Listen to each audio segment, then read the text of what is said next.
CTV News, the Morgan Library Cube is closed due to bed bugs. Then we'll tell you more about last year's arrest at Bondi Beach Bar. And the overcrowding problem in CSU's resident hall is investigated. All this and more from the people you know, starting now on CTV.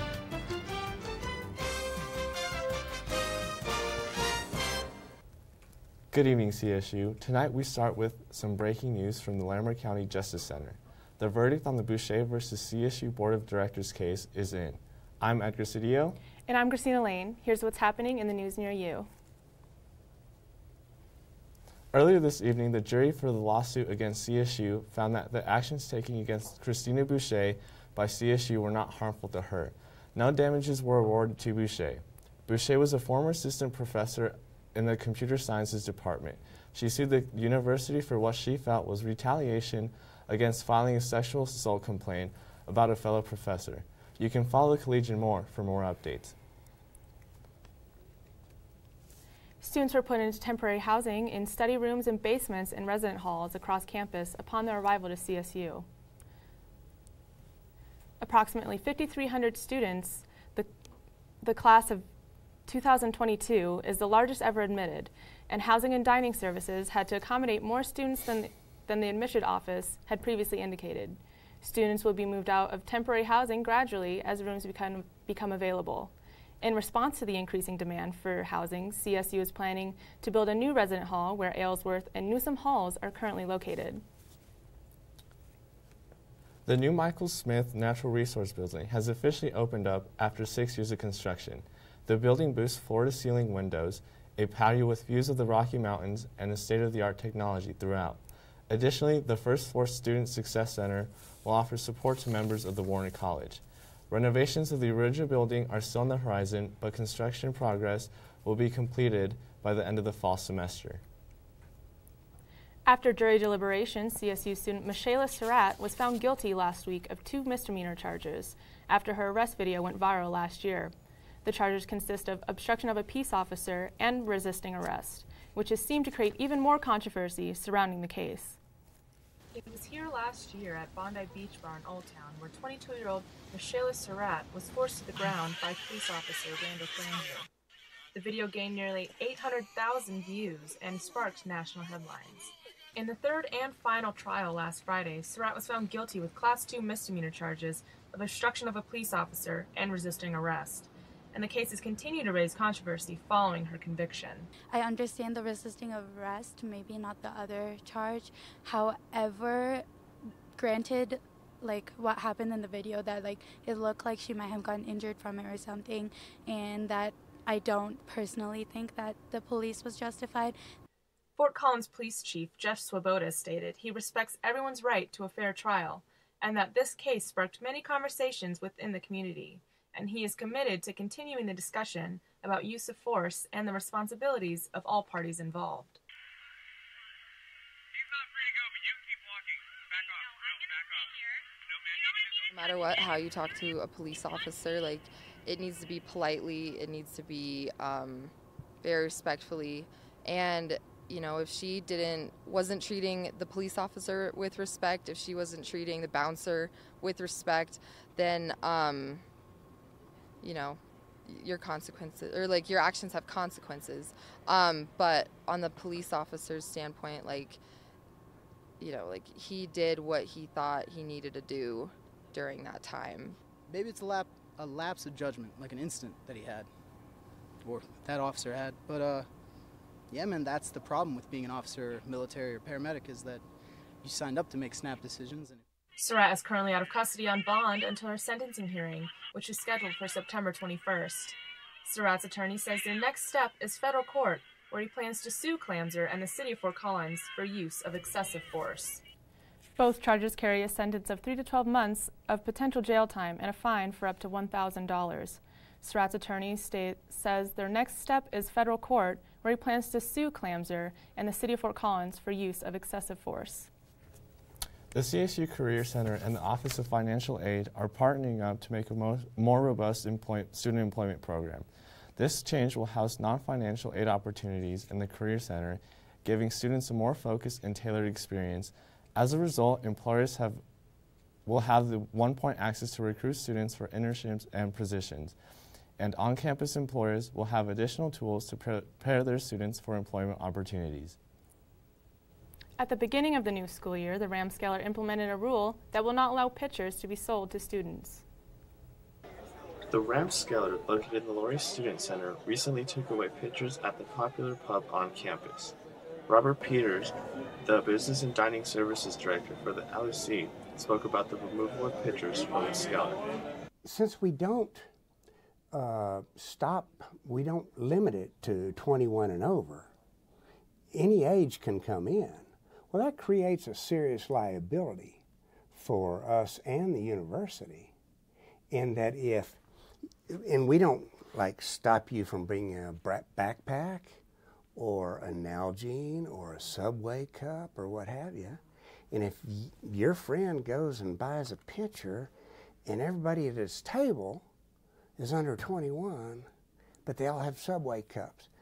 So it creates a liability for us. There's nothing worse for us as an institution when we have such a treasure as the Ramscaler.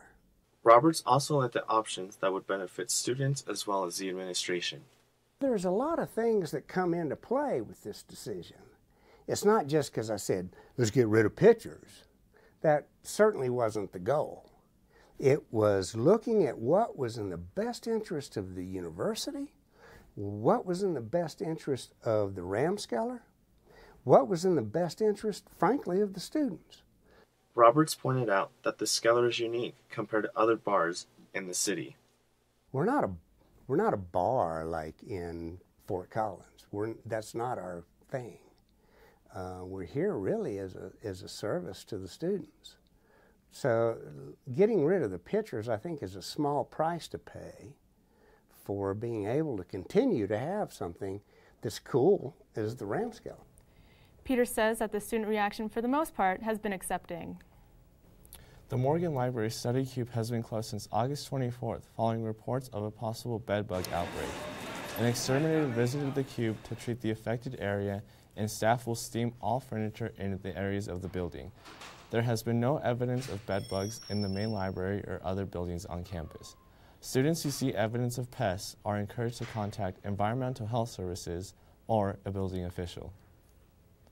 CSU kicked off its new Proud to Be marketing campaign at last Saturday's football game in Canvas Stadium. The campaign features CSU alumni from different backgrounds and showcases their various pursuits they have followed since graduation. The mini-documentary series will continue to debut and profile different graduates in the coming months. It's pretty sweet getting to watch that at the game this weekend. It was nice to see the reaction that the crowd had. Definitely inspirational, I would say. Sweet. Yeah, it makes us proud to be Rams, right? Yeah. Well, that's all we have for news. Stay tuned for weather, sports, and entertainment.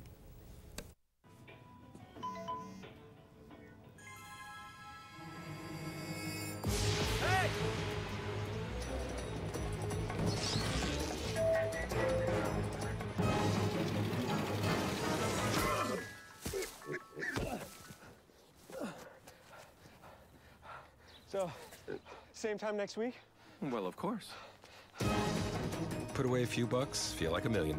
For free tips to help you save, go to Feed the Pig.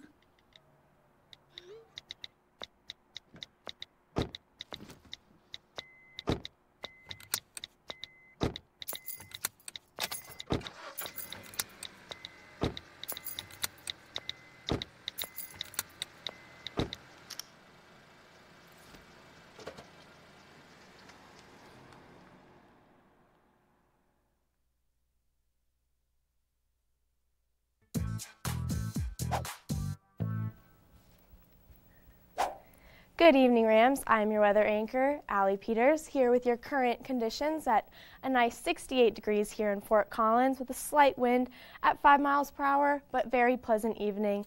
Going out to watch the sunset at 7:38 p.m. would be great and very peaceful. Looking at the overnight lows throughout Colorado, we have 50s throughout the I-25 corridor, 51 up in Fort Collins here, down to 55 in Pueblo. Hottest overnight low is over in Grand Junction over here, and Burlington is going to be about 52 tonight. Tomorrow's highs, we're looking at warming up throughout the whole day. 85 in Fort Collins, down the I-25 corridor. We go and stay in the 80s all the way down to Pueblo. Over in Grand Junction, it's going to be about 90 degrees. And then Burlington is going to be colder with about a nice 78 on the east side of the state. Tomorrow's forecast, we're looking at a nice 85 degrees, slight winds at 7 miles per hour, but nothing too bad, with your sunset going to be around 7:37 p.m. Tomorrow's hour-by-hour forecast, walk into your 9 a.m., is going to be 60 degrees, warming up throughout the day with about 86 at 4 p.m., and then also staying around 86 at 6 p.m. for a nice evening for you guys out there.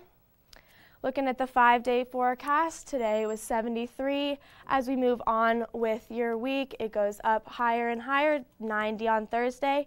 And on Friday for the Rocky Mountain Showdown, it's going to be a nice 88 degrees. Thank you for tuning in. I'm your weather anchor, Allie Peters, but stay tuned for Sports with Sydney. Listen, I realize that I'm not perfect, but it all really started to change because you judge me for having a problem. No one is going to know that I need help. I need help. I know that no one is going to judge me for having a problem. I realize that I'm not perfect, but it all really started to change because you listen. They told me a bottle couldn't dream. That I would never become a superhero.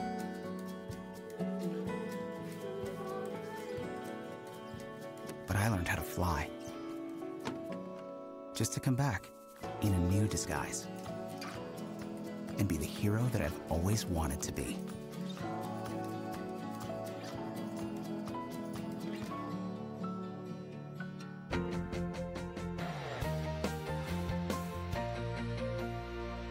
Hello, Ram fans, and welcome back. I'm your sports anchor, Sydney Wicker, and it was an exciting weekend in CSU sports. So without further delay, let's break down the action. The number 25 ranked CSU women's volleyball team did not start off the weekend ideally how they wanted when they lost on Friday to number 12 ranked Illinois in a 5-set game. Saturday was a different story for the team where they swept the University of North Carolina Wilmington in a 3-game set. The Rams are still ranked number 25 in the AVCA poll this week, and the Rams are currently at Greeley, where they are taking on the UNC Bears, and they are in their first set of the game where the current score is 5-3, where the Rams are down. With basketball still a few months away, the hunt for a new recruit is always ongoing for Nico Medved. Last night, point guard Isaiah Stevens from Allen, Texas announced that he was going to commit to CSU for the 2019 season. Stevens helped lead his team to the 6A Texas State Championship basketball game this past season. Stevens had offers from schools like Mississippi State, Air Force, and Weber State, to name a few. Stevens was in Fort Collins this weekend and tweeted yesterday, "First, I would like to thank God for the opportunity. Then I would like to announce my commitment to Colorado State University." Stevens will likely be in CSU uniform for the 2019 season under Nico Medved. The CSU football team started off their season taking on Hawaii this weekend. The Rams' new offense was struggling in the beginning to make collective passes and to run the ball effectively. But the second half brought a new Rams offense. The transfer QB KJ Carter-Samuels broke the CSU record for passing yards in a game where he threw 537 yards. The game was also highlighted by wide receivers Preston Williams and Olabisi Johnson. Williams had a high of 188 receiving yards and Johnson had a high of 157 receiving yards. Despite the second half taking a turn for the Rams, CSU still lost 34-43. After the game, KJ Carter-Samuels spoke on the loss. We definitely need a lot of confidence. You know, we showed a lot of fight at the end. I mean, we did a lot of good things offensively at the end of the game. I thought we were going to win. Seriously, I legitimately 100% thought we were going to win if we got the ball back with a little bit more time and they didn't kick a field goal. So I'm excited. I mean, this is really a true test. This is when we're going to see what kind of team we are. If we're going to lay down and just kind of get run over the rest of the season, or if we're going to step up, get to work, and go back on Monday and start working for this next week, because this is CU. This is CU week, and it's a big statement. And, yeah, I mean, it doesn't matter anymore. This game is gone. We have to forget about it and on to the next. So I'm excited about what we can do. I think we can do really good things, and we showed that tonight. We just need to be more consistent. I am now joined by Rams Report writer and CSU student Justin Michael to talk about CSU and the big Rocky Mountain Showdown. So Justin, we got lots to talk about here just going off the first game from Saturday, but what are your expectations for this game coming up on Friday? Yeah, this is definitely a prove it type game for CSU football. They came out and got punched in the mouth a little bit by a Hawaii team who, frankly, I think we all overlooked. CU is going to be a team who defensively probably going to be one of the better opponents that CSU has to face this season. They have a ton of speed at the linebacker position, ton of size on the defensive line. This is going to be a really tough matchup for CSU. It definitely is going to be a tough matchup, and I know in our pregame stand-up we talked about how CSU we thought was going to take the ball and kind of after they get a feel for running around a little bit, they'd kind of adjust to KJ's style and how he ran the ball, but that's not something we really saw until the second half. So I think having this one-game experience will help the Rams a little bit, especially since Boulder hasn't had a game yet, but I'm not sure. I think since we overlooked Hawaii, we're definitely going to we can't have the hugest expectations for Boulder. You know, that's a great point. The other day after practice, head coach Mike Bobo explained that historically he feels that CSU plays CU a little bit stronger when it comes after the first game of the season, so when they have a chance to play somebody else. Last year they played Oregon State, ended up losing by 14 to CU in a game that's still debated today, mostly because of the officiating. But it's a game, you know, like KJ said, you have to put last week behind you and you have to recover. Yes, I think we all can remember the CSU-CU game last year, and I think the refs took their side a little bit, but that's a different story if we want to debate that. But I definitely think having a rivalry game, that sets CSU up in a mindset you should always go into the game thinking this is a big game, we need to give it our all every single week. But I think having a little bit of game experience, kind of getting a feel for KJ and how he wants to run the offense, and not having Mike Bobo there to kind of direct the team a little bit since we had to have Letson calling the game, I think that's going to be a lot different to see how this game runs. And Bobo said he's not sure if he's going to be at the game on the sidelines or not for Friday. So I think that'll definitely have a big shift in it. But I don't know, I think when it's a rivalry game, the intensity is always higher. I think about other rivalry games and how they're always played at a different level. And they're loved, and there's so much passion from fans for a rivalry game for a reason. So I think that'll definitely have a big effect on the game on Friday. Yeah, after practice today, Bobo did confirm that it will be Letson again calling plays this weekend. So that, you know, another wrinkle into the mix as far as a always interesting game anyways on the field. You know, but Bobo's 0-3 against CU in his career. There's no understating the hype going into this game. Yes. After you lost, you know, to a Hawaii team when you're favored by 17, the fans are already uneasy. You lose to Boulder, considering you have Florida and Arkansas coming up in the non-conference schedule. You're looking down the barrel of 0-4, and that's tough to come back from, even in the Mountain West. That is definitely really hard to come back from. But we'll have to see what CSU can bring and if they're going to be able to come out with a win here. But I think CSU could definitely surprise some people. I think the way that we saw KJ really come out and shift in the second half was there's a lot of momentum there. So I'm really excited to see what he brings. But the defense is really going to have to bring in because CU will definitely run over the CSU offense. You know, otherwise, the tackling has to be better. There's no other way to put it. When you consistently miss tackles the way CSU did against Hawaii, it sets you up for failures at all three levels of the defense. When the defensive line can't bring down the quarterback in the backfield, it brings the linebackers and the safeties out of position. You got receivers running downfield.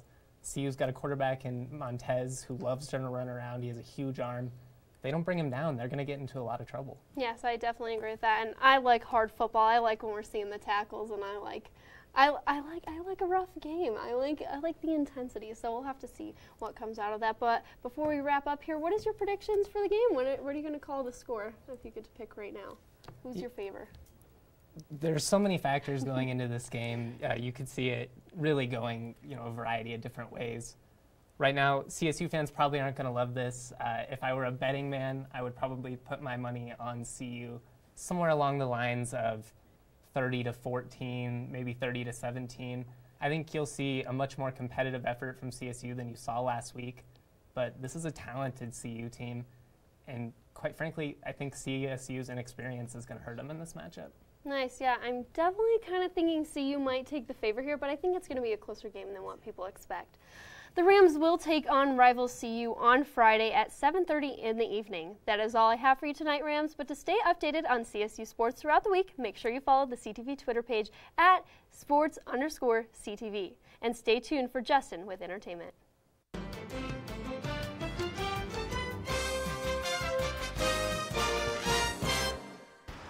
Look at you. You're at the top of your game. You're unstoppable. Nothing can throw you off track. Wait, is that your car? Uh-oh. Yeah, I saw that coming. That will throw you off track. You're looking at around 10 grand in fines, legal fees, and increased insurance rates. Let's try this again. Smart move. Because buzz driving is drunk driving. You are listening to 90.5 KCSU Fort Collins with DJ Meanbeat, DJ Nightshade, DJ Wildcard. Music to me is one of the best creative outlets that I can think of. An escape from the real world. Music to me is an expression of love. To go from like folk to hip hop to like classic rock, 1960s bossa nova. With music, there's like no boundaries. I work here because I love music, and you do too.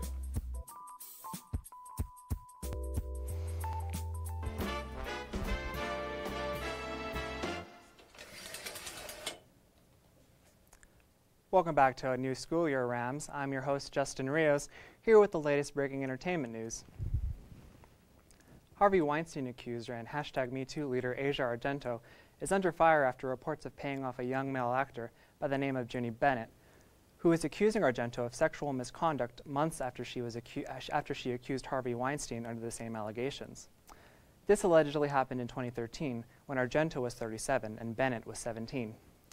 The incident occurred in California, where the age of consent is 18. The Times received an encrypted email by an unidentified party containing a photograph of Argento and Bennett laying together in bed.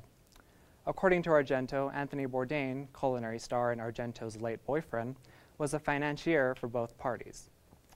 The actress said Bourdain was afraid of the possible negative publicity that such a person, whom he considered dangerous, could have brought upon them, and had held Bennett economically under the condition that he no longer suffer any further intrusions in their life. Now, I know we're all going to miss everyone's favorite catchphrase, bazinga. I mean, seriously, the best catchphrase ever, right? Anyway, The Big Bang Theory is finally ending its long-run final 12th season. The series finale will mark the end of the longest-running multi-camera television series in television history. You can thank actor and star Jim Parsons, who reportedly was ready to say farewell to the series after turning down more than $50 million. All 5 original cast members reportedly make a whopping $1 million per episode. The Big Bang Theory, racking up an astounding 52 Emmy nominations and an Emmy Award, is set to premiere on September 24th on CBS. Didn't have a chance to catch a ticket to the Fort Collins Comic-Con? Well, worry not. We at CTV caught a glimpse of the action if you missed out on it. Here's a little taste to whet your appetite. I shall have order! Crucio! Are your spidey senses tingling? That Millennium Falcon in your backyard needing some TLC? If so, the Fort Collins Comic-Con in Northern Colorado has you covered. So, how is your Comic-Con going? Pretty great. Comic-Con brings together a mixture of geeks, gamers, fandoms, artists, writers, cosplayers, and pop culture vultures at the Northside Aslan Community Center to celebrate the things that everybody has in common. We have over 80 panels with all sorts of different fandoms represented. Everything from Disney movies to Voltron to Transformers to Star Trek and Star Wars, cosplay. But right here, right now, we can actually help support the Poudre River Public Library District and their children's literacy efforts. And over the last 3 years, we raised $75,000 for them, and this year we're hoping to get to $100,000. This locally organized and family-friendly con raises money for youth literacy at the Poudre River Public Library District each year. With the proceeds of the con, we buy all kinds of children's materials, we buy online comic books, we've started comic book collections in all of the local libraries, and we could just continue to be able to use that money and do good things. Fort Collins Comic-Con has a plethora of panels, from a how-to-write course on horror to a cosplay runway only for those ready to accept the challenge of best dressed at the con. Or if you're just feeling like showing off your cosplay skills to friends and family and fellow attendees. From merch to cosplay to everything in between, Comic-Con is a family-friendly event in Fort Collins encouraging unity in the community by celebrating our shared interests and what make us unique. If you missed the Fort Collins Comic-Con, it'll be back next fall at the Northside Aslan Community Center off of College and Riverside Avenue. Haven't gotten enough of Crazy Rich Asians? Well, neither have audiences, as a sequel to the popular movie is already in the works at Warner Brothers.